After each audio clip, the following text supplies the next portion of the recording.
Hello, मैं चंदन कुमार और इस वीडियो में बताने वाले हैं समतल दर्पण के द्वारा बने प्रतिबिंब की विशेषताएं।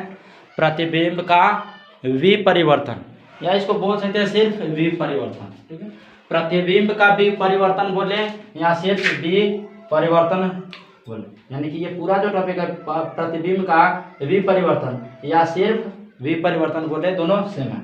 और फिर नेक्स्ट है पार्श्व विपरिवर्तन। ये तीनों टॉपिक पर चर्चा करने वाले हैं इस वीडियो में। तो ये स्टार्ट करते हैं इस वीडियो को। सबसे पहले है कि समतल दर्पण में बना प्रतिबिंब या समतल दर्पण के द्वारा बना प्रतिबिंब की विशेषता क्या है बता। इस तरह से क्वेश्चन पूछा जाएगा तो उसका जवाब देंगे कि समतल दर्पण द्वारा बने प्रतिबिंब की विशेषताएं निम्नलिखित है। समतल दर्पण द्वारा बने प्रतिबिंब की विशेषताएं क्या है तो निम्नलिखित है। और पहला क्या लिखेंगे कि यह प्रतिबिंब कौन, समतल दर्पण में बना प्रतिबिंब। समतल दर्पण में बना प्रतिबिंब काल्पनिक होता है और इसे पर्दे पर उतारा नहीं जा सकता है।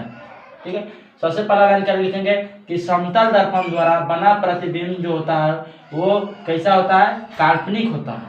और फिर इसका एक और जवाब होगा कि समतल दर्पण पर बने प्रतिबिंब को पर्दे पर नहीं उतारा जा सकता। दूसरा है समतल दर्पण में बना प्रतिबिंब सीधा होता है। समतल दर्पण में बना प्रतिबिंब कैसा होता है तो सीधा होता है। तीसरा, समतल दर्पण में बना प्रतिबिंब वस्तु के समान आकार का होता है। तीसरा क्या करें कि समतल दर्पण में जो प्रतिबिंब बनेगा वो वस्तु के समान आकार का होगा, वस्तु के समान आकार का होगा।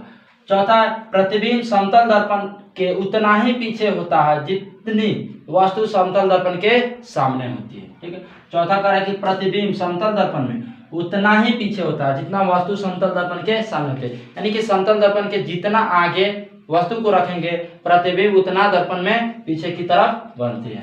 और लास्ट पांचवा नंबर जो इसका होगा वो समतल दर्पण में बना प्रतिबिंब पार्श्व परिवर्तन दर्शाता है या पार्श्व क्या होगा, पार्श्व विपरिवर्तन दर्शाता है। यानी कि इसी को यहाँ पे लिखा हुआ पार्श्व परिवर्तन या पार्श्व विपरिवर्तन को दर्शाता है।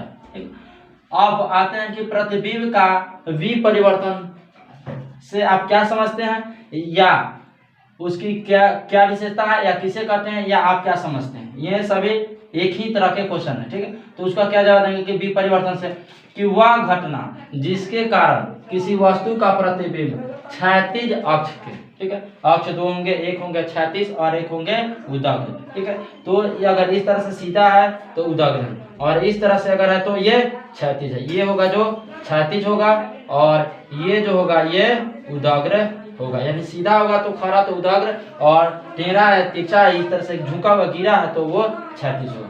तो क्या करें कि वह घटना जिसके कारण किसी वस्तु का प्रतिबिंब क्षैतिज अक्ष के परितः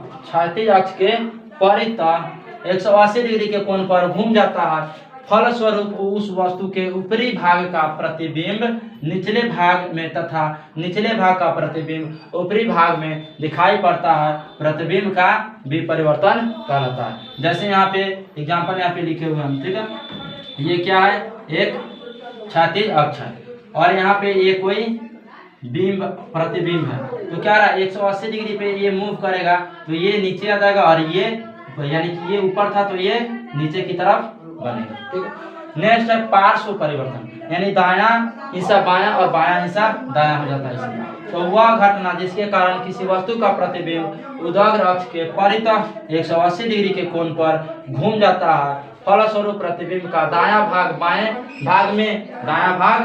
भाग में एवं बायां भाग का प्रतिबिंब दाएं भाग में दिखता है, पार्श्व विपरिवर्तन कहलाता है। अब इसका एग्जांपल यहाँ पे दिया हुआ है। इस तरह से जो खड़ी रेखा है उसको बोलेंगे उदग्र अक्ष और उदग्र अक्ष में ये क्या, ये माने कि ये वस्तु है तो ये 180 डिग्री पर मूव करेगा। ठीक है, वस्तु की प्रतिबिंब है। ठीक है, क्या है, वस्तु की प्रतिबिंब। तो ये 180 डिग्री पर जब मूव करेगा तो ये पलट जाएगा तो इधर से इधर हो जाएगा, तो जो यहाँ पे बना हुआ है। सो इस तरह से इस वीडियो में तीन ही टॉपिक थे मात्र। समतल दर्पण में बने प्रतिबिंब की विशेषता और दूसरा था विपरिवर्तन और तीसरा था पार्श्व विपरिवर्तन।